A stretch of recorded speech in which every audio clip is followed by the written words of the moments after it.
Good morning students, कैसे हैं आप बच्चा। Welcome to my YouTube channel accounts boss.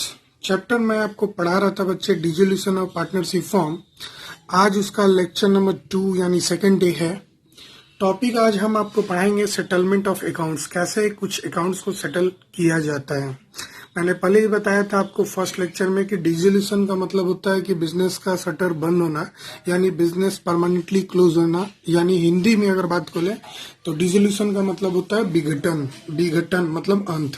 और मैंने आपको बहुत सारे मोड्स बताए थे, मैं आपको जरा रिवाइज करवा दूं।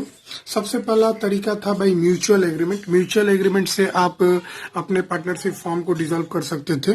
दूसरा था कंपलसरी डिसोल्यूशन, जो अपने आप हो जाएगा, एकदम कंपलसरी है, तो उसमें भी बहुत सारा केसेस हमने पढ़ा था। तीसरा on the happening of event था, मतलब एक घटना घटती है उसके बाद भी फॉर्म क्लोज हो जाता था। चौथा बाय गिविंग नोटिस, नोटिस के आधार पे भी फॉर्म का क्लोजिंग होता था। और पांचवा हमने पढ़ा था, आपको यहीं पर है, बाय ऑर्डर ऑफ कोर्ट, मतलब कभी कभी कोर्ट ऑर्डर दे देता था तो फॉर्म को क्लोज करना पड़ता था। ये 5 सिचुएशन मतलब हमने पढ़ा था, 5 मोड्स पढ़ा था, जिसमें हम लोग देखे थे कि फॉर्म का कैसे डिसोल्यूशन हो सकता है, किस किस रीजन से, किस किस वे से, किस किस तरीके से फॉर्म का डिसोल्यूशन हो सकता है। आज हम लोग पढ़ेंगे कैसे फॉर्म के डिसोल्यूशन होने पर उसके अकाउंट्स का सेटलमेंट कैसे किया जाता है। आइए जरा हम लोग पढ़ते हैं। Section 48 of the Indian Partnership Act 1932 deals with settlement of accounts at the time of dissolution of the firm. Partnership Act 1932 में एक सेक्शन है, सेक्शन 48, जो फॉर्म के डिसोल्यूशन को डील करता है कि उसके अकाउंट्स को सेटलमेंट कैसे करना है। अगर आपको इसकी जानकारी चाहिए तो पूरे आप पार्टनरशिप एक्ट 1932 सेक्शन 48 को जा सकते हैं और वहां आपको ये प्रोविजंस नजर आएगा। आइए वन बाय वन सारे प्रोविजंस हम आपके साथ चर्चा करेंगे। सबसे पहला प्रोविजन है सेक्शन 48A में। अब सेक्शन 48A में ट्रीटमेंट ऑफ लॉसेस के बारे में बताया गया है, कैसे लॉसेस को ट्रीटमेंट करेंगे जब डिसोल्यूशन होगा। तो the amount of loss including deficiency of capital will be paid, कहता है कि the amount of loss including deficiency of capital. Deficiency of capital मतलब किसी पार्टनर का अगर कमी हो गया है, शॉर्टेज हो गया है उसके पूंजी में, तो उसको कैसे पे किया जाएगा। तो सबसे पहले अगर आपके पास प्रॉफिट है तो उससे आप पार्टनर्स के डिफिशियंसी को पे करेंगे। उसके बाद देन आउट ऑफ कैपिटल, यानी कि पूंजी से पूंजी को, शॉर्टेज को दूर किया जाएगा, मतलब दूसरे पार्टनर से लेके उसको दिया जाएगा। आपको एक बात और बता दूं, डिसोल्यूशन का वेरी बेसिक हमको क्लास 12 में पढ़ना है। डिसोल्यूशन का आगे का जो पार्ट है वो आपको ग्रेजुएशन में पढ़ने हैं बच्चे, और सीए करेंगे तो वहां भी आप पढ़ेंगे। तो अभी उतना डेप्थ में नहीं है, बस आपको मैंने बताने के लिए बता दिया कि सेक्शन 48 में कैसे ट्रीटमेंट ऑफ लॉसेस किया जाता है। तो मैंने आपको बताया कि जो लॉस है या इंक्लूडिंग डिफिशियंसी, उसको सबसे पहले अगर फर्म को प्रॉफिट हुई है तो उसे पे कर देंगे, उसके बाद कैपिटल से लौटाएंगे, और lastly bye the partners individually in the profit sharing ratio, मतलब लास्ट में अगर फिर भी ना कम पड़ जाए तो वैसे स्थिति में पार्टनर्स अपने घर से लाएंगे और इंडिविजुअली उसको प्रॉफिट शेयरिंग रेशियो में पे करेंगे उस लॉस को। ठीक है बच्चे, आगे बढ़ते हैं। नेक्स्ट नंबर जो इस पे आपको ज्यादा ध्यान देने की जरूरत है, ये वाली आपको इम्पोर्टेंट है फॉर क्लास 12 क्वेश्चन सॉल्व करते समय। ये वाली उतना ज्यादा इम्पोर्टेंट नहीं है, ये आपको थ्योरेटिकल लेवल में आपको बस जानकारी रखनी है कैसे ट्रीटमेंट ऑफ लॉसेस किया जाता है, कहाँ कहाँ से पैसा लाया जाता है। तो पहले हमने सीक्वेंस में आपको 3 सीक्वेंस बताए कि अगर सबसे पहले मतलब आपको जो प्रॉफिट है उससे करेंगे, उसके बाद आप आउट ऑफ कैपिटल करेंगे, लास्टली पार्टनर्स अपने घर से लाके करेगा। आगे बढ़ते हैं बच्चे। सेक्शन 48B में एप्लीकेशन ऑफ एसेट्स के बारे में बताया गया है। एप्लीकेशन ऑफ एसेट्स मतलब जो एसेट सेल होगा डिसोल्यूशन के समय, यानी बिजनेस जब बंद होगा तो वैसी स्थिति में जो भी मेरे पास एसेट्स पड़ा हुआ है उसका जब सेल होगा तो जो पैसा आएगा उस पैसे का कैसे यूटिलाइज करेंगे, उसी को सेक्शन 48B में बताया गया है। आइए जरा पढ़ते हैं हम लोग। The amount realised from sale of assets including amount contributed by the partners to make up the deficiency of his capital. अभी अभी आपने देखा था कि अगर किसी पार्टनर्स का कैपिटल में डिफिशियंसी हो जाता है तो पार्टनर को अपने घर से लाके उस कैपिटल को बढ़ना पड़ता है। तो यहाँ पे एसेट्स से जो पैसा रियलाइज होगा वो पैसा, एसेट से जो सेल के जो पैसा सेल करके जो पैसा रियलाइज होगा, रियलाइज मतलब अर्जित होगा, और दूसरा including amount contributed by the partners to make up the deficiency of capital, make up the deficiency of capital मतलब कैपिटल की डिफिशियंसी को पूरा करने के लिए जो पार्टनर पैसा लाएंगे वो दो पैसे का यूटिलाइजेशन हम लोग सेक्शन 48B में पढ़ेंगे। कौन कौन पैसा बच्चे मैंने पहले ही बताया, जो एसेट्स बेच के आएगा, दूसरा जो पार्टनर्स की डिफिशियंसी में पार्टनर्स अपने घर से लाते हैं। Is applied in the following order. Order एक है, ऑर्डर मतलब सीक्वेंस, ये सीक्वेंस में ही 100% होगा। अगर आप सीक्वेंस गलत करेंगे डिसोल्यूशन का क्वेश्चन आपका गलत हो जाएगा। तो मान लीजिए आपने एसेट्स बेच के कुछ पैसे लाए, उस पैसे में सबसे पहले आप पे करेंगे एक्सटर्नल लायबिलिटी का। एक्सटर्नल लायबिलिटी कहने का मतलब होता है बच्चे डेप्ट ड्यू टू थर्ड पार्टी। आप यहाँ लिख सकते हैं डेप्ट due to third party, due to third party. Third party जो डेप्ट है यानी कि एक्सटर्नल लायबिलिटी है, सबसे पहले उनकी पेमेंट होगी। अभी यूं सोचो ना, दुकान बंद हो रहा है, अब दुकान जब बिकने लगेगा तो सबसे पहले लाइन में कतार में खड़ा होगा कौन? खड़ा होगा बच्चे, जैसे कि मान लो बिजनेस बंद हो रहा है तो आपके दरवाजा पे, गेट पे बहुत सारे लोग खड़े होंगे जिनको पैसे चाहिए, है ना। आप तो भाग रहे हैं बिजनेस बंद करके, तो सबसे पहले जो लाइन में खड़ा रहेगा वो है थर्ड पार्टी, मतलब जिससे आपने कोई लेन देन किया है, जिससे आपने कोई लेन देन किया है वो, या किसी से लोन लिया है। दूसरा देखिए, दूसरा लिखा हुआ है out of the remaining amount the loan advance bye the partners will be paid of. मतलब अगर एसेट्स बेचने के बाद जो पैसा आया उससे आपने एक्सटर्नल लायबिलिटी का पेमेंट कर दिया और फिर भी कुछ पैसा बचा हुआ है, रिमेनिंग अमाउंट है, तो आप अपने पार्टनर्स, जो पार्टनर से आपने लोन लिया है, मतलब फर्म ने जिस पार्टनर से लोन लिया है उस लोन का पेमेंट करेंगे। तीसरा, with the amount left thereafter the balance of partners capital account will be return, यानी कि उसके बावजूद भी अगर कुछ पैसा बच जाए तो पार्टनर्स कैपिटल अकाउंट के बैलेंस को लौटाएंगे। और चौथा देखो, चौथा if some amount still remain it will be distributed among the partners in their profit sharing ratio. चौथा बोलता है उसके बावजूद, सब चीज देने के बावजूद, मतलब कौन कौन देने के बावजूद, देखिए थर्ड पार्टी की लायबिलिटी देने के बाद, पार्टनर्स लोन को चुकाने के बाद, पार्टनर्स कैपिटल के बैलेंस चुकाने के बाद, फिर भी अगर पैसा बच गया तो it will be distributed among the partners in their profit sharing ratio, in their profit sharing ratio. तो ये फॉलो करना होगा। इन शॉर्ट मैंने सीक्वेंस यहाँ पे लिखा है, इसको आप लर्न कर लीजिए, अपने दिमाग में बैठा लीजिए।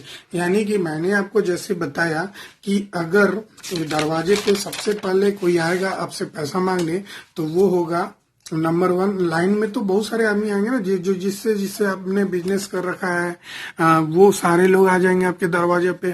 तो आप जो संपत्ति बेच रहे हैं तो उस पैसे का यूटिलाइजेशन उस कर्ज को चुकाने में करेंगे। तो कौन कौन सा कर्ज को प्रायोरिटी देना है, मतलब पहले किस कर्ज का भुगतान करना है, उस सीक्वेंस में सबसे पहले नंबर पे आता है थर्ड पार्टी। थर्ड पार्टी में कौन हो सकता है बाबू? क्रेडिटर्स हो सकते हैं, आपके बिल्स पेबल हो सकते हैं, आपके बैंक लोन हो सकते हैं, मतलब आपने किसी से लोन ले रखा है वो ETC वगैरह लोग हो सकते हैं, उनको थर्ड पार्टी बोला जाता है। तो सबसे पहले पैसे जो बिके हैं ना उनमें इनकी पेमेंट सबसे पहले होगी, ठीक है। दूसरे नंबर पे है अगर कोई पार्टनर से लोन लिया गया है, पार्टनर से लोन लिया गया है, फर्म ने पार्टनर से लोन लिया है तो उस लोन का भुगतान सेकंड नंबर पे करेंगे, पैसा बचेगा तो। अगर फिर भी कुछ पैसा बचा है तो पार्टनर्स कैपिटल को लौटाएंगे।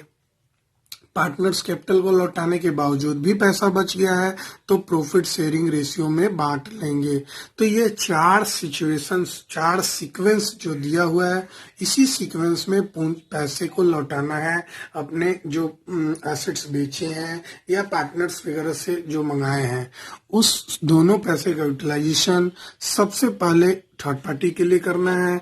फिर अगर फर्म ने किसी पार्टनर से लोन लिया है उनकी भुगतान के लिए करना है। अगर फिर पार्टनर्स कैपिटल के पैसे को लौटाएंगे, उसके बावजूद भी पैसा बच गया तो प्रॉफिट शेयरिंग रेशियो में बांट देंगे।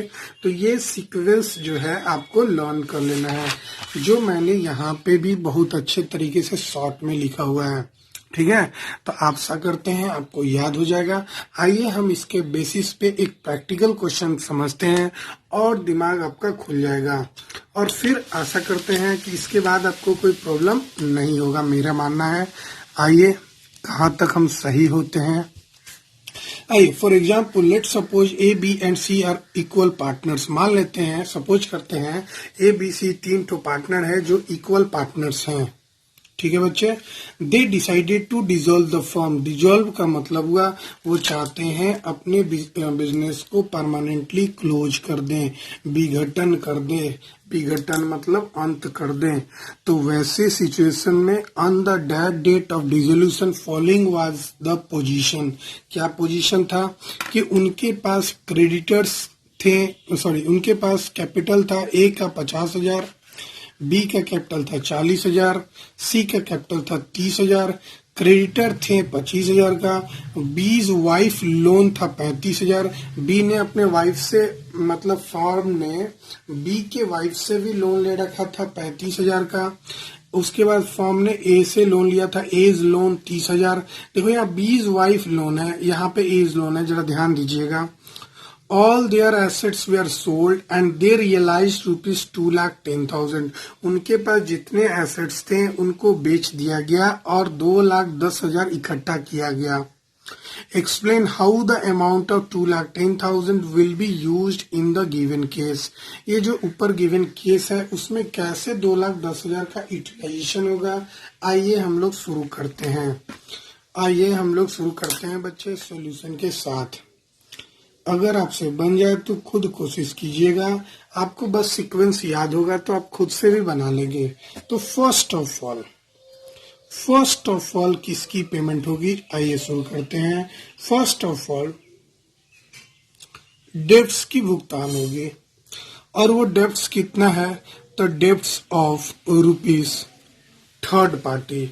तो पहले थर्ड पार्टी में कौन कौन व्यक्ति आता है, जरा हम उसको राउंड करते हैं। तो बीज वाइफ लोन भी थर्ड पार्टी में आएगा और क्रेडिटर का 25,000 भी थर्ड पार्टी में आएगा। तो जो मैंने राउंड किया है बच्चे, तो ये हो गया बीज वाइफ लोन 35,000 और प्लस क्रेडिटर 25,000। यही दोनों जो है थर्ड पार्टी के कैटेगरी में आएंगे और इनकी पेमेंट होगी, यानी कि कितना हो गया 35 और 5 40 और 20 60,000 का भुगतान सबसे पहले किया जाएगा, है ना। सबसे पहले विल बी पेड, मतलब इनकी भुगतान सबसे पहले नंबर पे होगा। जो एसेट्स बेच के 2,10,000 आया ना, उस पैसे में। अब आते हैं दूसरा, ये हो गया पहला, और दूसरा में आते हैं ऑफ द रिमेनिंग अमाउंट का यूज कहाँ होगा, ऑफ द रिमेनिंग अमाउंट। अब पहले तो रिमेनिंग अमाउंट कितना है जरा देख लेते हैं, 2,10,000 और माइनस 60,000। तो 2,10,000 में से अगर 60,000 घटा देंगे तो मेरे पास आ जाएगा ये 3 0 5 और यहाँ पे 1,50,000 है ना। तो 1,50,000 आया, ठीक है। अब इस पैसे का utilisation of the remaining amount 1,50,000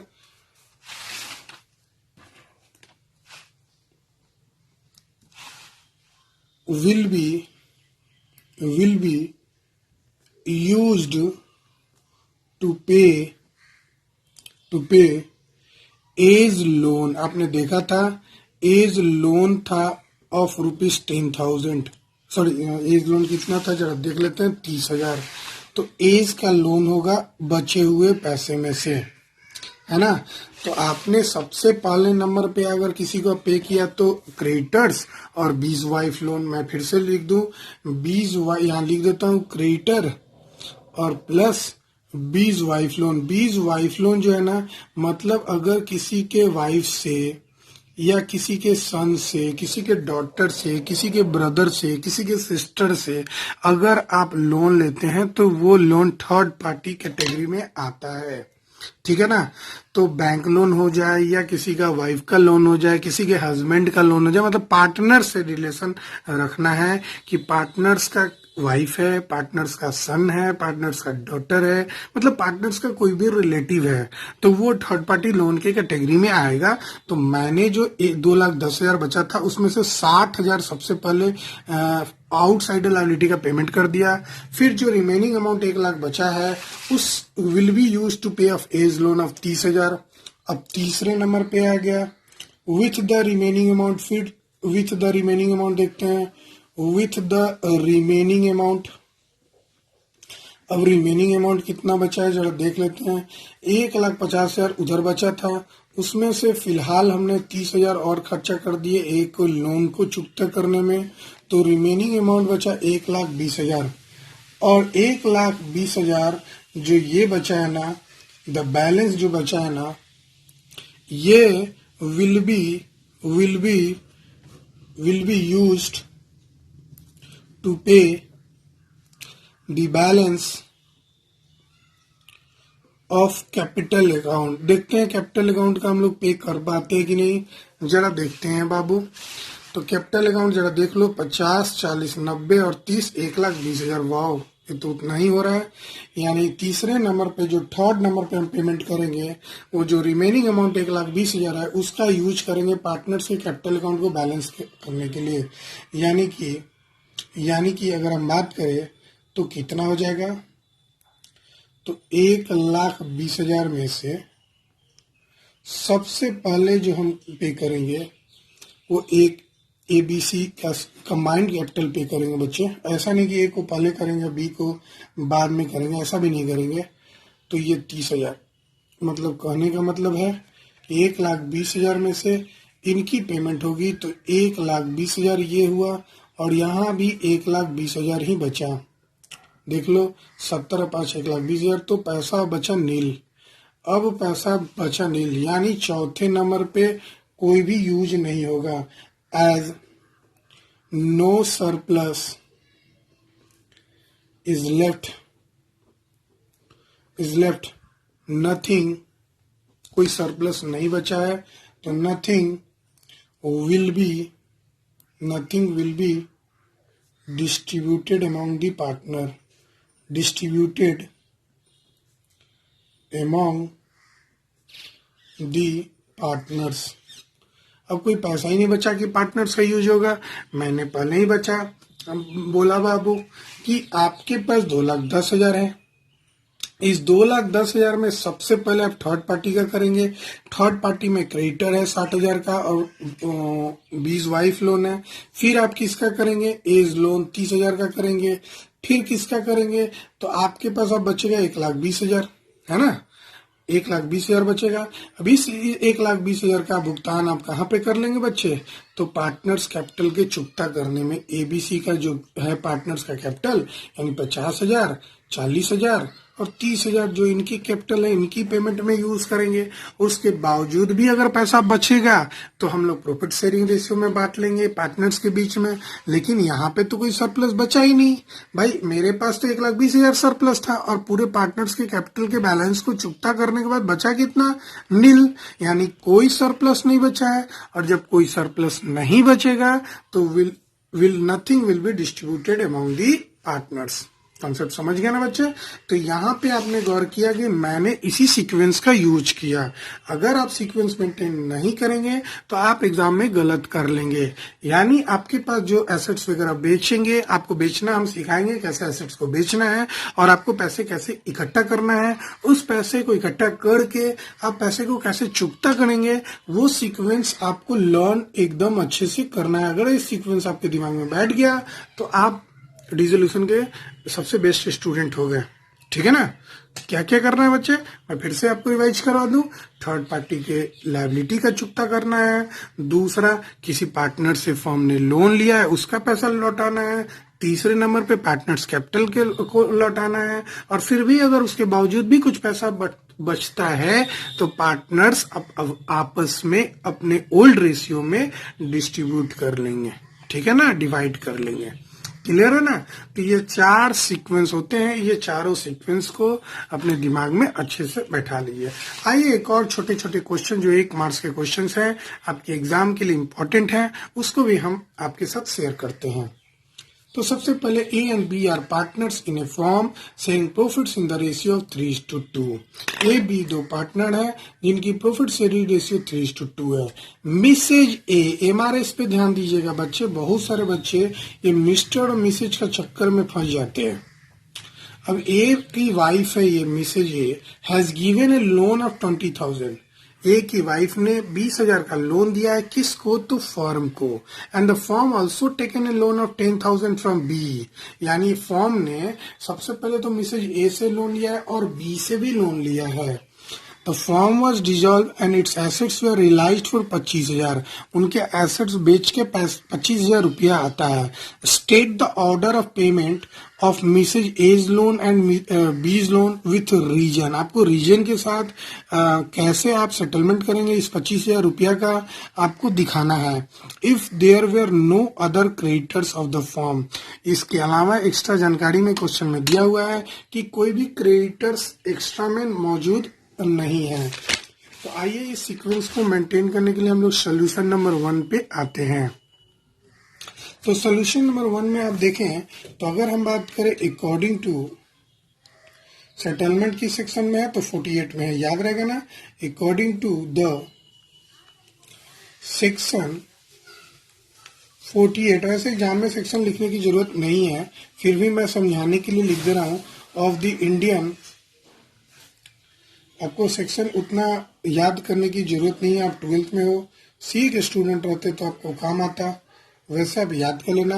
according to section 48 of Indian Partnership Act 1932, सबसे पहले पेमेंट होगा मिसेज एज लोन। पढ़ा है ना?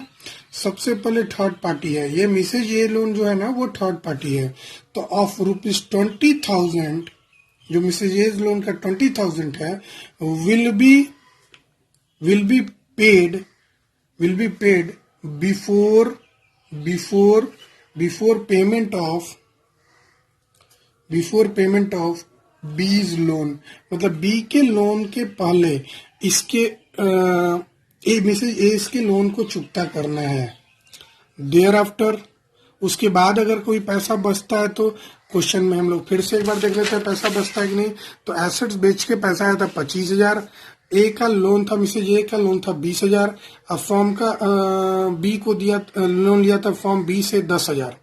यानी कि हमारे एसेट्स बेच के मात्र 25,000 रुपया है, जिसमें दो लोन दिख रहा है। तो सबसे पहले तो हम क्या करेंगे कि एज लोन दे देंगे 20,000 का। उसके बाद देयर आफ्टर मेरे पास कुछ बैलेंस बचेगा, उस बैलेंस का यूज करेंगे बीज लोन को चुकता करने में। Thereafter B's loan will be paid up to the available cash। तो अवेलेबल कैश कितना है भाई? Up to the available cash that is कितना अवेलेबल है? 25,000 रुपया एसेट्स बेच के आया था। 20,000 तो हम पहले मिसेज ए का लोन चुकता करने में करेंगे, तो अभी मेरे पास सिर्फ 5,000 बचा। तो वही 5,000 लौटाएंगे मिस्टर बी के लोन का। ये नहीं कि मिस्टर बी का लोन हम पहले पार्टनर है तो उसके पहले लोन चुकता करेंगे, नहीं।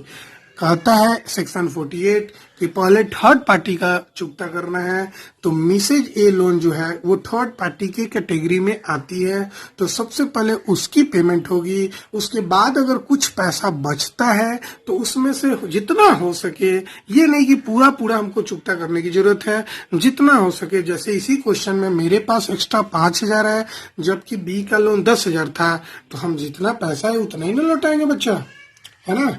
आइए क्वेश्चन 2 में आते हैं। तो अच्छा क्वेश्चन है, छोटा छोटा 1 मार्क्स का एग्जाम में आ सकता है, आएगा ही। A, B and C were partners in a firm. They decided to dissolve the firm. A, B, C partners हैं, वो चाहते हैं कि अपने फर्म को डिसॉल्व कर दें, यानी क्लोज कर दें। C demands that his loan of 50,000 should be paid before payment of creditor of 30,000. अब यूं सोचो ना, C चाहता है कि वो लोन दिया है 50,000, पहले उसका पैसा लौटा दिया जाए और तब जो क्रेडिटर है उसका पैसा लौटाया जाए।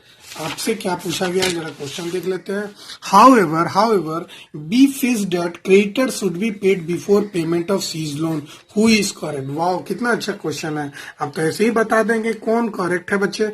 मैं फिर से क्वेश्चन एक बार दोहरा देता हूँ। ए बी सी 3 पार्टनर है, उनका फॉर्म डिसॉल्व हो जाता है। सी चाहता है कि सी जो लोन दिया है 50,000, उसका पहले पैसा लौटाया जाए, क्रेडिटर का पैसा बाद में लौटाया जाए। लेकिन बी बोलता है कि नहीं, पहले हम थर्ड पार्टी का चुकता करेंगे, तब हम आपके लोन का चुकता करेंगे। अब आपसे क्वेश्चन पूछता है 1 नंबर में, हु इज करेक्ट, तो आप बताओ कौन करेक्ट है। जाहिर सी बात है बी करेक्ट है, तो आप लिखेंगे बी इज करेक्ट, इतना लिख देंगे और आपका मार्क्स आ जाएगा।